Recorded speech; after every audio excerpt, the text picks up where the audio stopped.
Hey guys, ఈ రోజు వీడియోలో ఉసిరికాయ పచ్చడి ఎలా చేయాలో చూద్దాం. ఉసిరికాయలు అయితే ఊర్లో నుండి తెచ్చినవి నాటుకాయలు చాలా బాగున్నాయి ఫ్రెష్గా. వాటితోని పచ్చడి చేస్తున్నాము.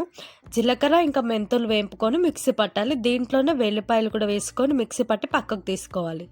నెక్స్ట్ కేజీ ఉసిరికాయలు తీసుకున్నాం. వీటిని ఆయిల్లో మంచి కలర్ వచ్చేంత వరకు వేపుకోవాలి.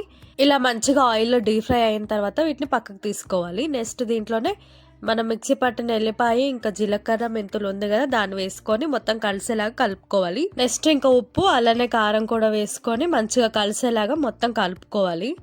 ఇక్కడ కేజీ ఉసిరికాయలకి మేము 1/2 గ్లాస్ ఉప్పు ఇంకా గ్లాస్ కారం తీసుకున్నాం. నెక్స్ట్ ఇంకా ఆయిల్ వేసుకొని మొత్తం కలిసేలాగా కలుపుకోవాలి. ఉసిరికాయ పచ్చడి అనేది 3వ రోజు తీసి కలుపుకోవాలి. ఆ టైంలో ఆయిల్ అనేది మనకు కొంచెం పడుతుంది. అంటే ఇంకా ఉసిరికాయ పచ్చడి కలపడం అయితే అయిపోయింది. నెక్స్ట్ అదే గిన్నెలో మేము రైస్ వేసుకొని కలుపుకొని తిన్నాము.